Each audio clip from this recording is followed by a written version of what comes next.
The courtroom fell silent when Judge Roland Mercer pointed at the black man in the back row and ordered him removed. Darius Whitmore said nothing. He rose-buttoned his worn coat and walked toward the doors while two deputies smirked. Then the doors opened from the other side. 12 federal marshals stopped in front of him and addressed him as chief. Mercer's face drained of color. Darius had not come to watch a hearing. He had come to expose a hidden network of forged warrants and stolen fortunes buried beneath Mercer's own bench, and the judge who ordered him out was about to learn exactly who he had thrown out of his courtroom. Stay until the final verdict, because the judge's greatest humiliation begins the moment Darius opens the sealed federal file in front of everyone still standing in that room. That morning, courtroom number 4, in the small city of Westbridge, Virginia, was packed shoulder to shoulder. Judge Roland Mercer presided over a case that looked on paper almost ordinary.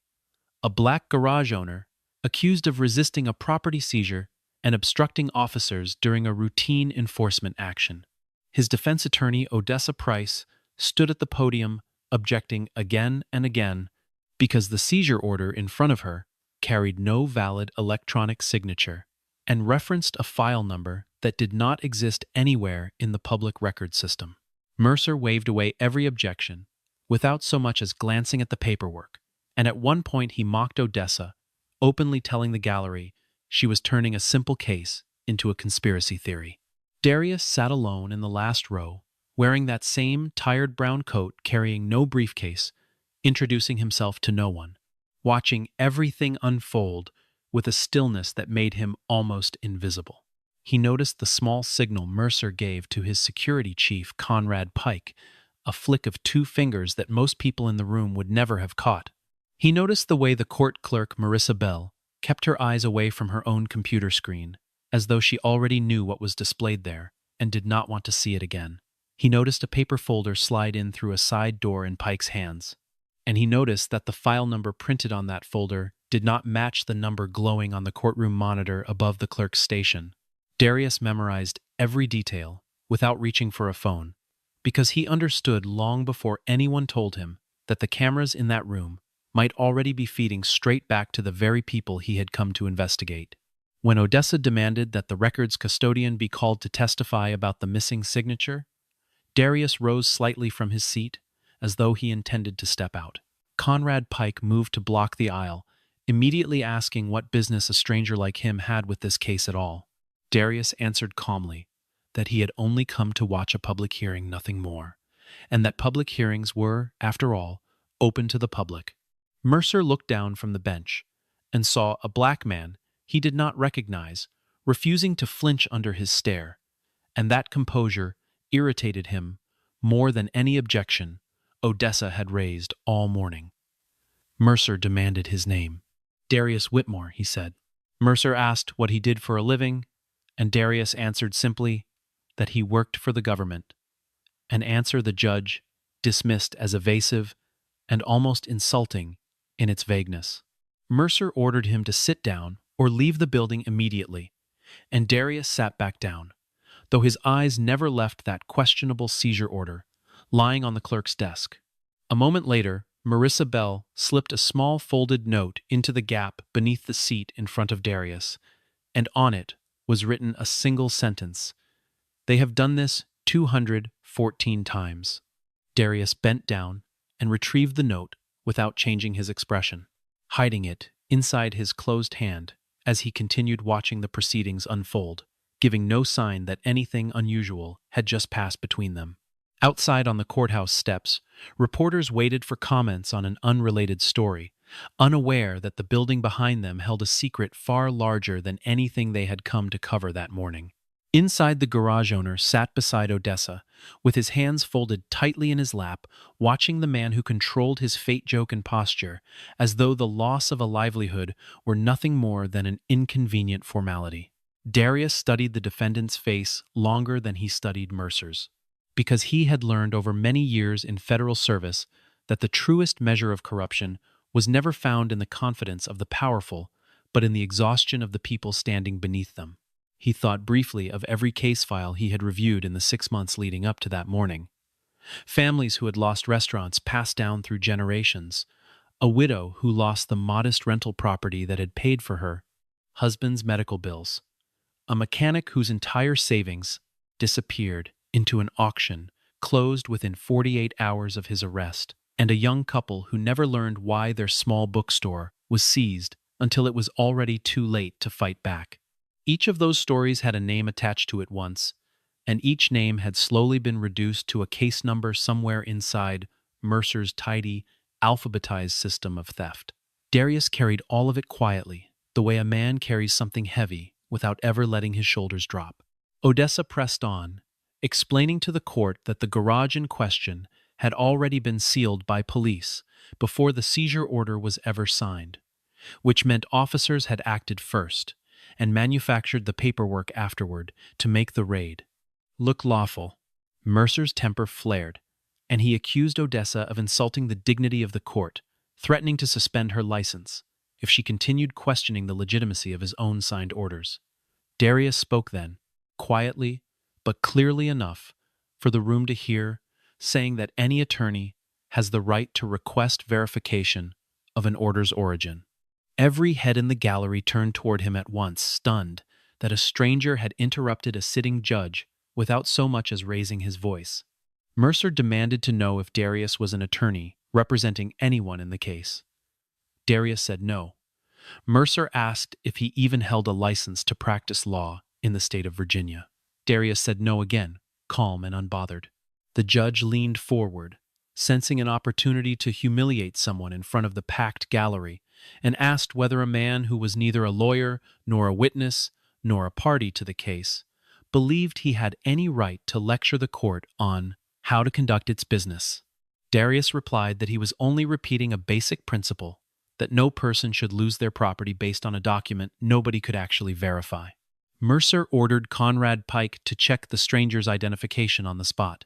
Pike approached and tried to snatch the wallet from Darius's hand, but Darius did not resist, asking instead what legal authority permitted a search of someone simply attending an open hearing. Pike had no answer, and the silence that followed made several people in the gallery realize for the first time that this quiet man in the back row was not an ordinary spectator at all. Mercer slammed his gavel and announced that Darius was disturbing the proceedings, ordering security to remove him from the courtroom immediately. 2 officers stepped forward, and one gripped Darius by the arm, only to freeze under the weight of his steady gaze. Darius did not fight back. He rose-buttoned his coat and walked slowly toward the exit, while Mercer watched with a triumphant smile spreading across his face. Pike leaned close as they walked, whispering just loud enough for Darius alone to hear that he had picked the wrong courtroom to act clever in. Darius answered without turning his head, telling him that no, it was Mercer who had picked the wrong man to throw out. A few members of the gallery exchanged uneasy glances, sensing that something about the stranger's composure did not fit the moment at all. Odessa watched him walk away and felt an odd pang of guilt, wondering if her own objections had somehow dragged an innocent bystander into a fight that was never his to carry. Marissa kept her gaze fixed on her monitor, refusing to look up, terrified that even the smallest flicker of hope on her face might give away everything she had risked to pass along that single note. Conrad Pike straightened his jacket and glanced toward Mercer for approval, the way a dog glances at its handler after performing a trick it has done 100 times before.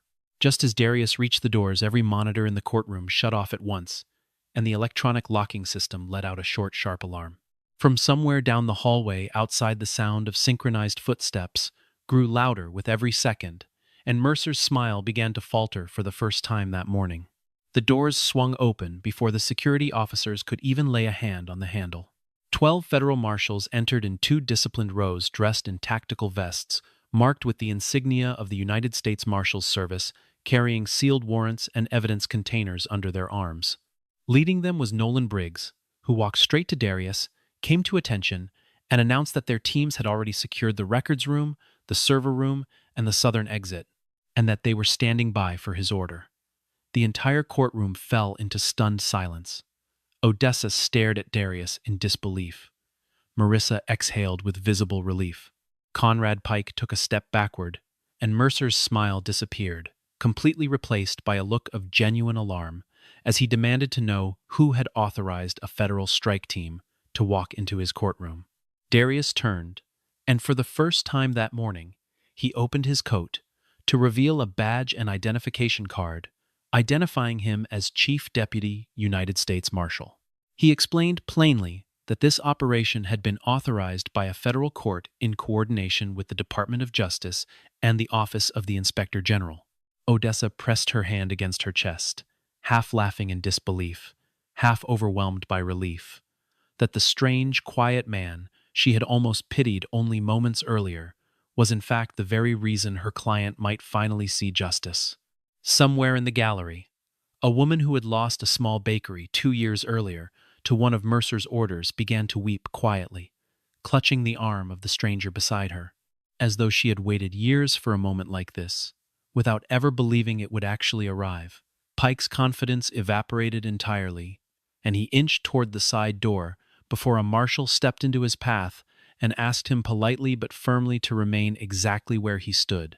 Tessa Vaughn walked in behind the marshals, carrying a sealed black case, and announced that the entire record system of the Westbridge courthouse was now under federal seal, that nobody would be permitted to leave the building until their identity was verified, that every personal device belonging to Mercer Pike and the records clerk would be preserved intact, and that the current hearing was suspended indefinitely to allow the federal investigation to proceed unimpeded. Mercer tried to invoke judicial immunity, insisting that no marshal had authority to interrupt a sitting judge in his own courtroom. Tessa explained that judicial immunity had never protected anyone who forged court orders, obstructed federal investigations, destroyed evidence, or conspired to seize private property unlawfully, and that his badge would not shield him from any of those charges. Darius asked that the large display screen in the courtroom be reactivated, and once it flickered back to life, 2 versions of the very same seizure order appeared side by side, one that had been submitted to the court that morning, and another restored from a backup server that Mercer had never known existed. The dates, the file numbers, and the electronic signatures on the 2 documents did not match at all. Darius explained that his team had been quietly monitoring the courthouse's systems for 6 months, and that he had come in person that day, specifically to confirm Mercer would use a fraudulent document openly in front of witnesses. Without hesitation, his ejection from the courtroom had not damaged the operation in the slightest. If anything, it had proven exactly how far Mercer was willing to go to silence anyone who questioned the legitimacy of his paperwork. Darius turned to Nolan and gave the order to begin Phase 2, and Nolan relayed it over the radio at once, announcing that 12 search warrants were being executed simultaneously across the city. Mercer finally understood that the Marshals had not come for a single case. His entire network was collapsing all at once in real time, in front of the very people he had spent years humiliating from behind his bench. Tessa laid out the scope of what her office had already uncovered. Over 4 years, Mercer's court had issued at least 214 arrest and seizure orders bearing clear signs of fraud. The targets were almost always small business owners or people who happened to own valuable land. The orders were consistently signed outside of normal business hours. Original files disappeared from the system once the seized property changed hands. Every auction of confiscated property ran through the same 3 intermediary companies, and those properties were routinely sold for 60 to 80% below fair market value, funneling the difference straight into accounts that traced back to a private investment fund quietly controlled by Mercer's own brother-in-law. Tessa explained that the pattern had taken federal analysts nearly a year to fully map because each seizure looked in isolation like an unremarkable clerical matter, easy to overlook, easy to excuse as an administrative error rather than a deliberate crime. It was only when analysts cross-referenced auction records against courthouse filings that the outline of a single coordinated machine began to emerge, one that ran quietly beneath the ordinary business of the court for years, without a single outside audit ever catching it. She noted that many of the victims had been reluctant to come forward at all, either because they feared retaliation from local police, or because they had simply lost faith that anyone in a position of authority would ever believe them over. A sitting judge, Darius explained why he had chosen to appear personally without an obvious escort of federal agents. Every previous attempt to gather evidence had been compromised somehow. Whenever his office requested records through official channels, the relevant files vanished before a warrant could even be signed, which meant someone inside, either the federal system or the county government, was tipping Mercer off in advance. To counter that leak, Darius had split his operation into layers that no single insider could easily betray. Nolan infiltrated the courthouse disguised as a maintenance worker. Tessa built the legal case from outside the state entirely. Marissa quietly copied data from within. And Darius himself watched Mercer, directly studying exactly how the falsified paperwork made its way into open hearings without raising suspicion. Marissa was asked to step forward, and she admitted openly that she had written the note passed to Darius earlier that morning. She explained that after years of silence, she had begun quietly saving every unauthorized change made inside the court's digital records. Mercer routinely instructed her to open a new file only after police had already seized someone's property, and shortly afterward, Conrad Pike would deliver paperwork with dates artificially rolled back to make the seizure appear legally sound from the start. Marissa said she had objected once only to have Mercer threaten her pension and warn that he could easily have her prosecuted for leaking confidential court records if she ever spoke of it again. Darius confirmed that Marissa had already been placed under federal witness protection before that morning's hearing ever began, and that her presence in court that day was entirely voluntary. Mercer tried to counterattack, accusing Marissa of being a disgruntled employee who had simply stolen sensitive data out of spite.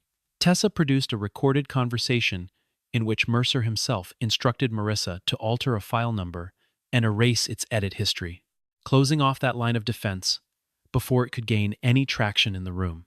Marissa's voice shook as she continued describing the long nights she spent copying files onto a personal drive she kept hidden inside a hollowed-out dictionary. At home, terrified that her house might be searched at any moment, she said she had rehearsed 100 different versions of a resignation letter over the years, always stopping before she finished writing it, because leaving quietly would have meant the corruption continued, unchallenged, invisible, to everyone but her. She had told herself for years that documenting the wrongdoing was enough, that someday someone with real authority would come looking, and she would simply hand over what she had. She had never imagined that day would begin with a stranger being thrown out of a courtroom in front of her own eyes. While marshals continued searching the building, agents discovered a locked room hidden behind the main records archive. Inside were not paper files at all, but dozens of boxes filled with stacks of cash, a set of counterfeit court seals and hard drives stripped of their identifying labels. Evidence that this operation ran far deeper than a single corrupt judge. Acting alone, one agent counted the cash boxes twice, unable to reconcile the sheer volume of currency with a courthouse that on paper ran a modest annual budget barely sufficient to keep its lights on. Another agent photographed the counterfeit seals laid out on a folding table, each one a near-perfect replica of the official Westbridge Court stamp, distinguishable only under close magnification by a faint deliberate flaw etched into one corner, a signature of sorts left by whoever had manufactured them. Nolan radioed Darius, immediately warning him that whatever they were uncovering extended well beyond a single dishonest judge working alone in his chambers, and that they should assume from this point forward that every department in the 20th building might be compromised in some way.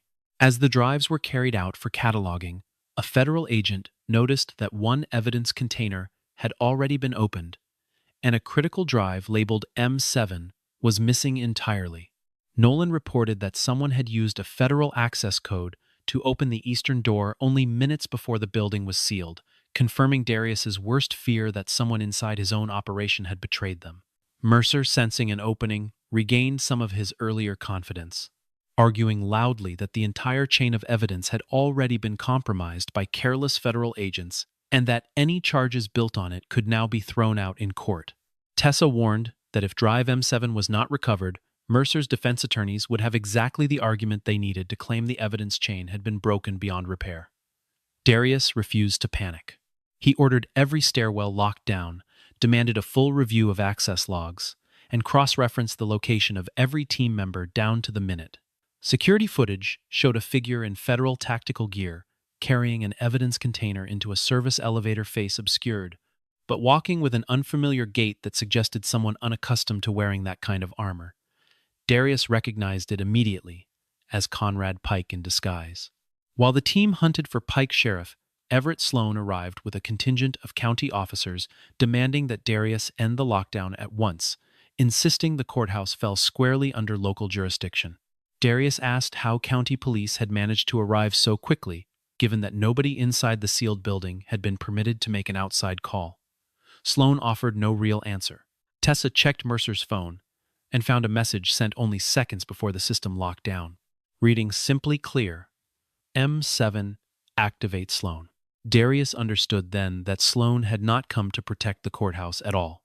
He had come to manufacture a jurisdictional standoff, buying Pike precious time to disappear. Sloan ordered his officers to force open an exit, and for a moment the two forces stood facing each other across the hallway. Tension stretched tight enough to snap. Several of Sloan's own officers exchanged uncertain glances, clearly unaware of the true purpose behind the order they had just been given, their hands hovering near their sidearms without conviction. Darius studied each of their faces, carefully recognizing the same hesitation he had seen countless times before in officers asked to enforce something they did not fully understand or agree with. He addressed them directly, rather than Sloan alone, reminding them that following an unlawful order did not protect them from the consequences of carrying it out, and that the choice standing in front of them belonged to each of them individually, not simply to the man barking commands at their side. Darius did not raise his voice or reach for a weapon. He simply handed Sloan a copy of the federal warrant and reminded him evenly that obstructing marshals in the middle of an active federal operation was itself a serious felony. Sloan still refused to step aside. Then Nolan's voice crackled over the radio. "Chief, we found Pike on the roof, but Drive M7 is nowhere near him." Darius turned back toward Mercer and saw unmistakably that the judge was smiling. Pike was brought back down into the courtroom, denying he had ever taken the missing drive, insisting he had only gone to the roof to check on a malfunctioning ventilation system. Nolan searched him and found a counterfeit federal uniform and a cloned access card tucked into his jacket, but no sign of Drive Menu 7 anywhere on his person. Mercer leaned back in his chair, with an unsettling calm that did not match the chaos unfolding around him. Darius replayed every movement Mercer had made since the hearing began that morning, the way he kept touching the handle of his gavel, the way he never let the clerk carry it away, during recesses, the way his hands stayed flat on the desk, instead of reaching for his phone when the system went dark, and the way Pike had glanced toward that same gavel just before slipping out of the room. Darius ordered the technical team to examine the judge's bench itself. Mercer objected furiously, calling the gavel a sacred symbol of judicial authority that fell entirely outside the scope of any search warrant. Tessa opened an appendix to the federal order, permitting inspection of any object capable of concealing electronic storage. Mercer's objections grew louder and more frantic with every passing second, a stark contrast to the icy control he had displayed for most of the morning, and that shift in his demeanor told Darius more than any document could have. A man confident in his innocence rarely fights this hard to protect a single piece of furniture. Nolan carefully unscrewed the base of the wooden gavel, and inside a hollow compartment sat Drive M7 exactly where it had been hidden the entire time. The room fell utterly silent, and even Pike, still cuffed near the wall, let out a short, bitter laugh at the absurdity of where the most important evidence in the case had been sitting all along. Darius explained that Pike had never intended to smuggle the drive out of the building at all. His flight to the roof had only been a distraction, drawing the federal team away from the courtroom, while Mercer kept the most damning evidence resting in plain sight beneath his own hand. Once connected to a secure reader, the drive revealed a detailed ledger tracking all 214 seizures, the sale prices of every confiscated property, the percentage each conspirator received, and the identities of everyone who had profited. Mercer appeared under the code name RM1. Sloan appeared under the code ES4. Pike appeared under the code CP7. The list stretched further, still naming judges, officers, bank employees, and auction houses who had all taken their cut over the years. The total value of stolen property exceeded $68 million. Mercer shifted tactics, claiming the data could have been planted on the drive and proved nothing about his own involvement. Darius asked that the final folder be opened. Inside were video recordings Mercer had made of his own secret meetings because he had never trusted any of his co-conspirators enough to rely on their silence alone. The recording showed Mercer seated in a dim office counting stacks of bills across his desk, while Pike and Sloan looked on joking about how easily a single stroke of a pen could turn a family's life savings into someone else's investment portfolio. In another clip, Mercer bragged that no one in Westbridge would ever question a judge's paperwork twice, calling the entire county a system built on the simple, comfortable habit of trusting a robe without asking what stood beneath it. In one recording, Mercer's own voice declared that a signature from the bench turned an act of theft into a lawful procedure. The recording that followed revealed something worse still.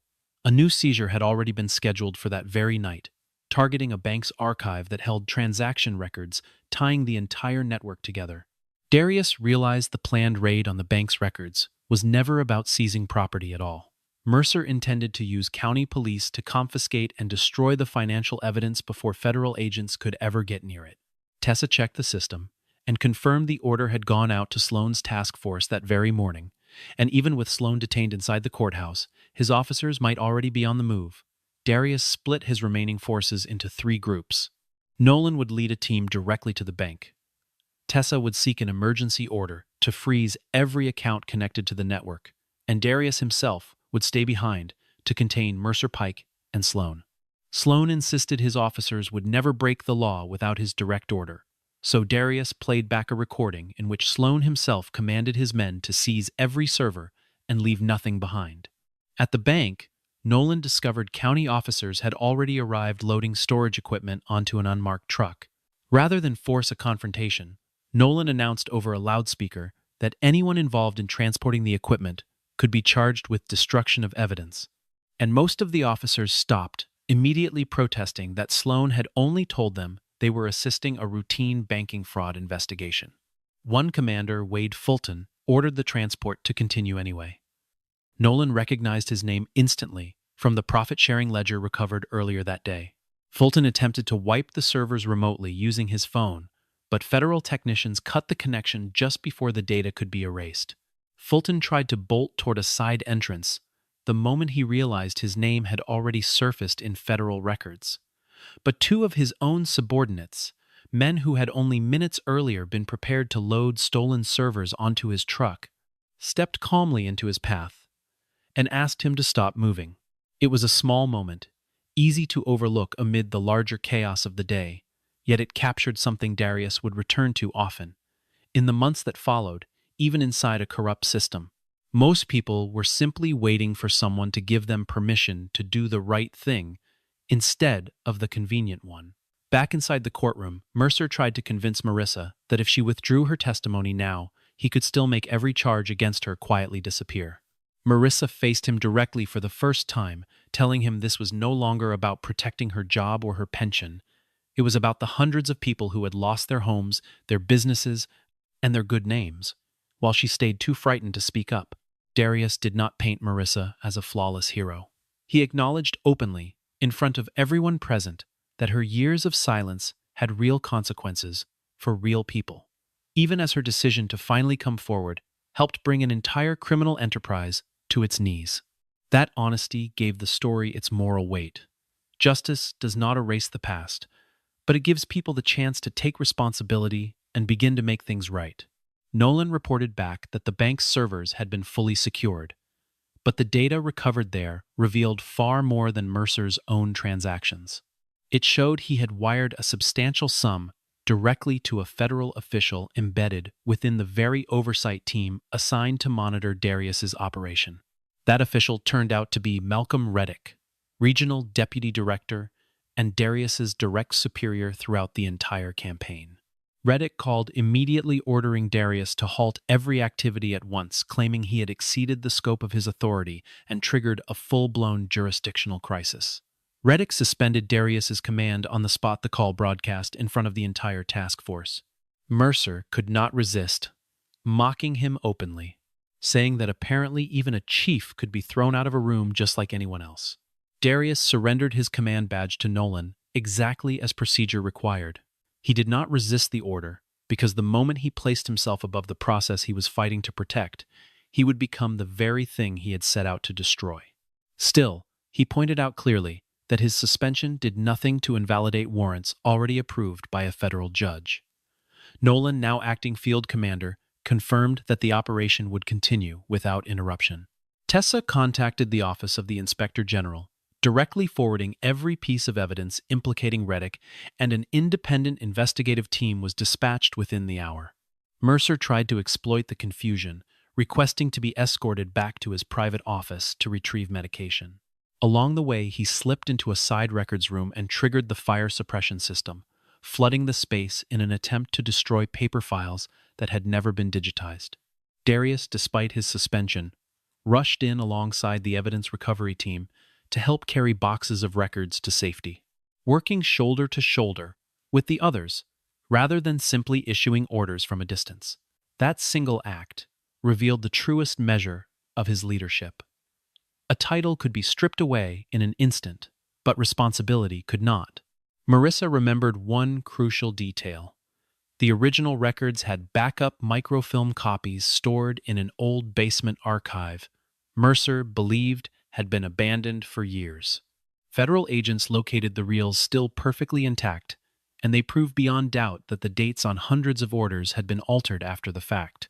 Reddick arrived at the courthouse, intending to seize control of the evidence for himself, but the Inspector General's team arrived at the exact same moment. Tessa presented him with an emergency warrant, signed only hours earlier, and built directly from the recovered banking data. Reddick was placed in handcuffs right in front of Mercer, his expression shifting in seconds from authority to disbelief to something close to panic. The same progression Darius had watched cross so many faces that day, each man convinced, until the very last moment, that his position would somehow shield him from consequence. Darius had his command restored, but he did not so much as glance in Mercer's direction. He simply turned to his team and said, "Now, we finished this the right way, following the law exactly as it was written." Nolan handed the command badge back without a word, and for a moment the two men simply nodded at each other, an unspoken acknowledgement of everything the last several hours had cost and confirmed. Courtroom number 4 was converted into a temporary site for formal arraignment, since the entire building remained under federal lockdown. A federal judge joined by secure video link to oversee the proceedings. Mercer was ordered to step down from the bench and stand instead at the podium reserved for the accused. He protested bitterly, insisting this arrangement was designed purely to humiliate him publicly. Darius answered that this was precisely the procedure Mercer had forced hundreds of others to endure, the only difference being that today, every document involved was genuine. Tessa read through the preliminary charges, one after another: conspiracy against civil rights, a forgery of judicial documents, wire fraud, money laundering, obstruction of justice, destruction of evidence, organizing unlawful property seizures, and accepting bribes in abuse of public office. Pike and Sloan were arraigned separately, and both immediately began shifting blame back onto Mercer. Pike admitted that Mercer had always kept recordings of every meeting specifically to control his co-conspirators. Sloan insisted he had only ever followed the court's orders as written. Darius rejected the defense that following orders excused any of it. A command bearing an official seal, he said, does not automatically become lawful, especially when the person carrying it out knows perfectly well that the paperwork was manufactured only after the fact. Odessa asked the court to immediately vacate the seizure order in the case still technically pending that morning. Tessa agreed that the earliest evidence already showed the order was void from the start. The garage owner was released, and ownership of his property was provisionally restored, while formal compensation proceedings began. Darius opened the sealed case Tessa had carried into the courtroom at the very beginning of the day. Inside was the complete compilation of all 214 cases, listing every victim's name alongside the value of what had been taken from them. He set the file down on the very desk where Mercer had once signed those falsified orders without hesitation. "You treated them as numbers," Darius said. "We have given every one of them their name back." Mercer finally lost his composure entirely, shouting that a city needed someone strong enough to keep order, and that small procedural details only got in the way of real justice. Darius answered quietly that when one man decides for himself which laws are worth obeying, that is no longer justice. That is simply power without any limit. Nolan stepped forward and confirmed that the arrest warrant had been formally validated. Darius looked at Mercer and read him his rights in a calm, precise voice without adding a single word of contempt. 8 months later, the federal trial of Mercer, Pike, Sloan, Reddick, and their co-conspirators drew attention from far beyond Westbridge. Using the data recovered from Drive M7, the videos Mercer had recorded of himself, the restored microfilm archive, and Marissa's testimony, prosecutors laid out the full scope of the criminal enterprise beyond any reasonable doubt. Roland Mercer was convicted on nearly every serious charge brought against him, sentenced to decades in federal prison, and permanently barred from ever holding judicial office again. Conrad Pike pleaded guilty in exchange for naming every employee who had helped destroy evidence over the years. Everett Sloan was convicted of conspiracy obstruction and participation in unlawful property seizures. Malcolm Reddick was convicted of accepting bribes and disclosing confidential information to protect the network he was supposed to be investigating. The federal court ordered all 214 fraudulent orders vacated, established a restitution fund exceeding $68 million, mandated a full review of every related conviction, arranged compensation for everyone who had lost businesses, land, or income, and placed the entire Westbridge court system under independent federal oversight going forward. Marissa Bell testified publicly and was never portrayed as a flawless witness. She admitted without excuse that her long silence had allowed real harm to continue, and she apologized directly to those affected. After the trial concluded, she left the judicial system entirely and joined an organization dedicated to supporting whistleblowers who expose wrongdoing inside public institutions. Odessa Price became lead counsel for the program, reviewing all 214 cases, fighting not only to secure financial compensation for the victims, but to have their wrongful records cleared entirely. Darius was offered a public ceremony and a formal commendation, and he declined every invitation to turn the operation into a story about himself alone. In his final meeting with the team, Darius reminded everyone that Mercer could never have built a network of that size through his own power alone. It survived only because so many people chose silence, chose to look away, or convinced themselves the responsibility belonged to somebody else. He told them that the 214 files were never really about paperwork at all. They were about how easily a system built to protect people could be quietly repurposed to strip them of everything they had, one signature at a time, as long as nobody with real authority ever stopped to look closely. Nolan asked why Darius had not revealed his identity the moment Mercer first ordered him out of the courtroom. Darius answered that he needed to see how the man treated someone he believed had no power at all, because that, more than any badge or title, was the truest test of a person's character. He added that he had worn that same worn brown coat into a dozen courtrooms over the years in a dozen different towns, precisely because it let him see exactly what people did when they assumed no one important was watching. The story returns in its final scene to courtroom number 4, now repaired and fitted with a fully transparent record system. Darius sits quietly in the back row during an entirely new hearing unrecognized by anyone around him. A young attorney asks the presiding judge to verify the legitimacy of a submitted document. The new judge pauses the proceedings, examines the file carefully, and thanks the attorney for speaking up. No one in that room turns to look at the quiet man in the worn brown coat sitting near the back, and that more than anything else is exactly how Darius prefers it. He has never needed recognition to know the work mattered. He watches the young attorney return to her seat, watches the defendant exhale for what looks like the first time all morning, and feels for a moment that the 214 names in that sealed file finally have somewhere safe to rest. Darius nods, once rises, and slips quietly out of the room. Outside in the hallway, freshly painted on the wall, a single line reads the power of a court does not live in its gavel. It lives in the belief that the law applies equally to everyone who stands before it.